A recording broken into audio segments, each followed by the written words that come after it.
दोस्तों नमस्कार, मैं रमनू सिंह। बीजेपी ने इस बार नारा दिया, अब की बार 400 पार। एमपी में 2019 में सिर्फ एक लोकसभा कांग्रेस जीत पाई, वह भी छिंदवाड़ा। अब अगर 2024 के चुनाव में मध्य प्रदेश में 5 से 8 सीटें लोकसभा कांग्रेस जीत जाती है, तो क्या इसके बावजूद भी बीजेपी की 400 पार सीटें आ जाएंगी? क्योंकि इस बार ऐसे अनुमान, ऐसे सर्वे सामने आ रहे हैं जिससे यह कहा जा सकता है कि कांग्रेस एक सीट पर तो सीमित नहीं रहेगी। कांग्रेस 5 से 8 सीटों के बीच में एमपी में लोकसभा चुनाव जीतने की स्थिति में दिख रही है। अगर ऐसी स्थिति उत्पन्न होती है, ऐसी स्थिति सामने आती है, तो क्या नजरिया रहेगा? क्या बीजेपी वाकई 400 पार कर जाएगी?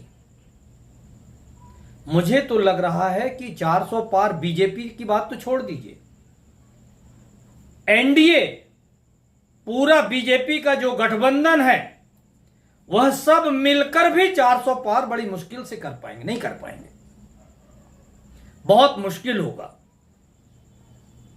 अब अगर एमपी में कांग्रेस 7 से 8 सीटें लेती है, तो क्या बीजेपी पूर्ण बहुमत की ओर जा रही है? क्या बीजेपी 273 सीट का आंकड़ा पा जाएगी? अब यह निर्धारित करता है यूपी पर।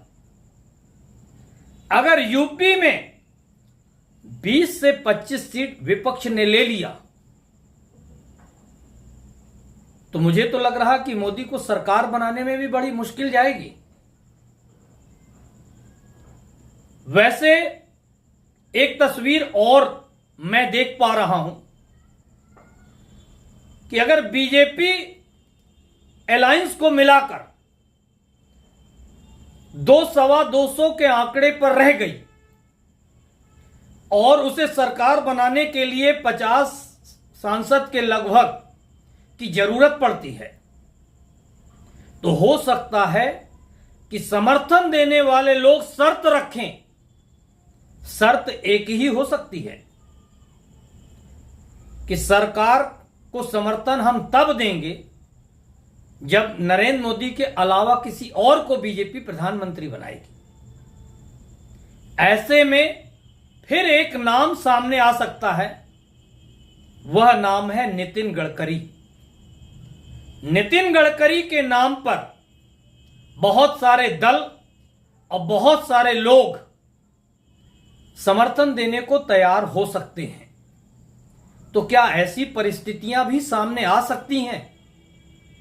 क्या ऐसे भी चुनाव परिणाम देखने को मिल सकते हैं कि बीजेपी को बहुत मुश्किल पड़े सरकार बनाने के लिए, और सरकार अगर बने तो नरेंद्र मोदी प्रधानमंत्री ही न बने, नितिन गडकरी को प्रधानमंत्री बनाना पड़े? मुझे जाने क्यों ऐसा महसूस हो रहा है। अगर आप मेरे इस खबर से सहमत हो तो कमेंट्स बॉक्स पर लिखें, क्या मेरा विश्लेषण सही है?